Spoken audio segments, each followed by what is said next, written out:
Microsoft Surface Go, does the awesomeness continue with this device?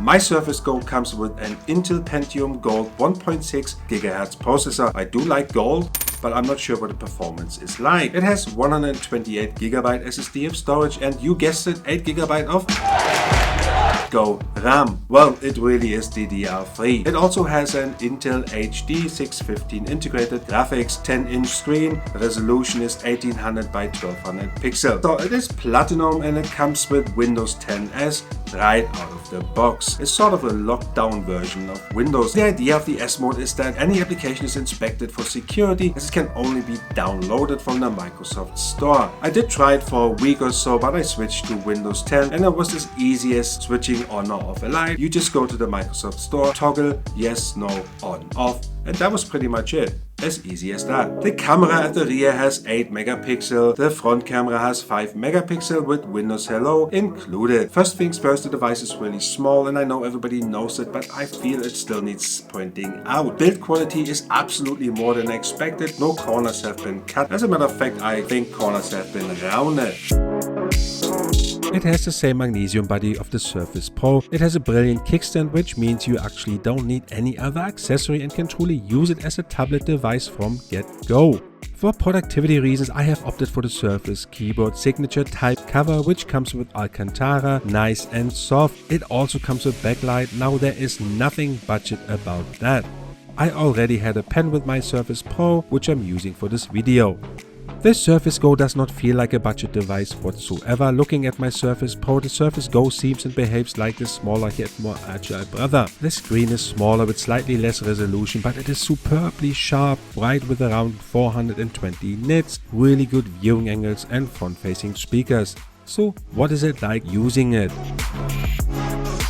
Well, media consumption is okay. There is no Amazon Video, Sky Q or Google Play movie apps. But there is Netflix. I don't think it was designed as a budget media consumption device, bearing in mind that the optional Surface type cover and Surface Pen will make all the difference in the world. It suddenly becomes a work machine. It is smaller than the full-size Surface Pro keyboard version, but still packs all the features like the trackpad, keys feel nice and have good travel. In reality, it didn't take long to type at full speed. And here's the deal, the weakest point is the Intel Pentium Gold. It is no comparison to the i7 as it is low power and low performance.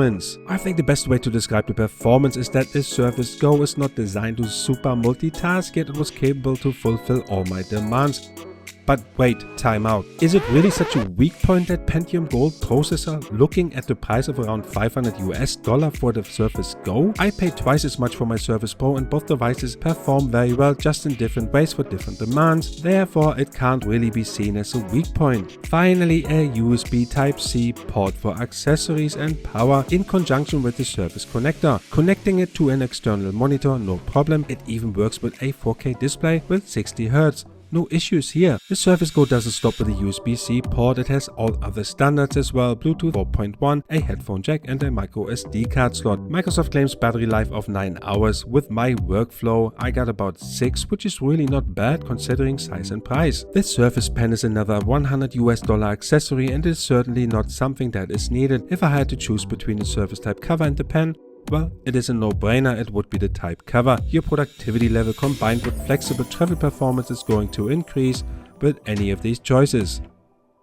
Basically, the Surface Pen behaves exactly the same as on any other Surface device. You have the possibility to take notes with one click and double click for a workable screenshot. Traveling with it is as easy as anything. In fact, going to the airport, I constantly had to check my bag to make sure it is in there. It only weighs 522 grams and that is without the keyboard. I have seen many videos saying that performance is not good enough, it is clunky and sluggish, biggest weakness and so on, even comparing this with an iPad Pro. Now bear in mind that the Surface Pro 6 is double the price than the Surface Go, and who is the person or organization that defines the word budget. Budget means different amounts to different people in this world. Some have more budget, others don't. For some people, $100 device may already be out of reach and not in their budget. Other people would just buy themselves the Surface Pen for the very same price.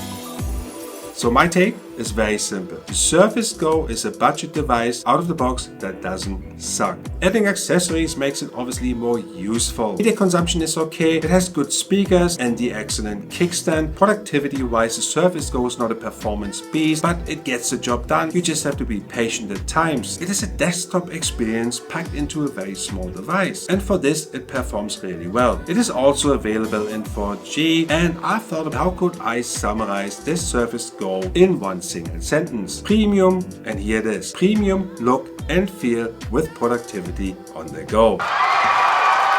If you enjoyed this video, hit the like button, don't forget to subscribe, enable notification so you don't miss any more reviews made in Munich. Jens here from ALLSTARSPACE. Thank you for watching. See you next time. As always, peace out.